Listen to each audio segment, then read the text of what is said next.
11 नवंबर 2024 को रेवंत रेड्डी ने यौम अबुल कलाम आज़ाद के मौके पर अपनी स्पीच के दौरान बहुत सी बातें की, जिसमें मुल्क के 2 परिवारों का जिक्र भी किया गया।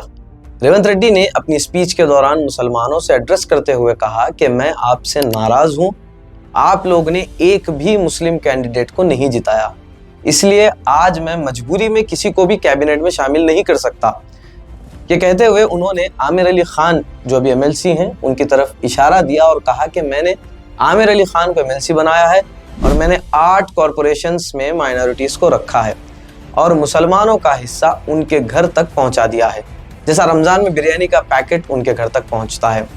CM रेवंत रेड्डी की इस बात पर आपने शायद गौर नहीं किया होगा, लेकिन आइए अब कुछ फिगर्स पर नज़र डालते हैं। सवाल सबसे पहले ये पूछा जाना चाहिए कि तेलंगाना में कितनी सीट्स हैं।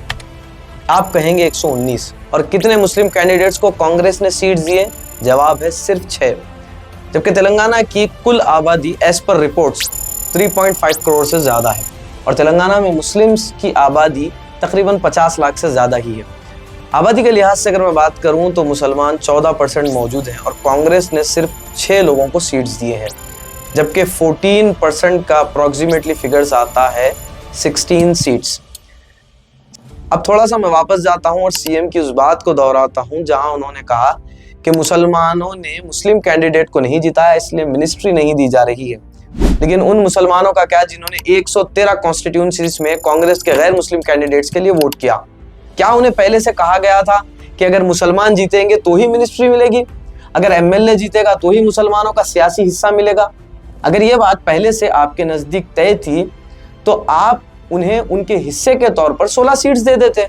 आपने दी सिर्फ 6 सीट्स और ऐसी जगह से दी जहां से ये कैंडिडेट्स का जीतना ऑलमोस्ट इम्पॉसिबल था। ये हम नहीं, सारे सर्वेस कह रहे थे कि ये मुस्लिम कैंडिडेट्स का वहां से जीतना मुश्किल है। और क्या होता अगर मुसलमान उन 113 सीट्स पर कांग्रेस के लिए वोट ना करते, तो क्या कांग्रेस आज इख्तिदार में आती?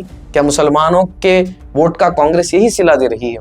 कांग्रेस की हुकूमत बनकर 1 साल मुकम्मल हो गया और एक भी मुस्लिम मिनिस्टर को कैबिनेट में शामिल नहीं किया गया। अब यहाँ पर लोगों के जहन में ये भी सवाल आता है कि BRS ने भी तो कम सीट्स दिए थे। आप ये सोचिए कि प्रीवियस गवर्नमेंट यानी BRS के दौर में मुसलमानों के साथ का पूरा ख्याल रखा गया और उनके एहसानमंद रहते हुए 2 मरतबा एक मुस्लिम मिनिस्टर को कैबिनेट में शामिल किया गया। 2014 में महमूद अली को MLC बना करके डिप्टी चीफ मिनिस्टर बनाया गया और 2018 में दोबारा इख्तिदार में आने के बाद के चंद्रशेखर राव ने महमूद अली को होम मिनिस्ट्री दी। मुसलमानों का जब वोट लिया जाता है तो उनके हिस्से का भी ख्याल रखा जाना चाहिए, जिस तरह प्रीवियस गवर्नमेंट्स में हुआ। 2004 में कांग्रेस के दौरे हुकूमत में भी मुसलमानों का थोड़ा बहुत ख्याल रखा गया था, बल्कि अच्छा ख्याल रखा गया था। लेकिन 2014 के बाद मुसलमान BRS के साथ खुश थे।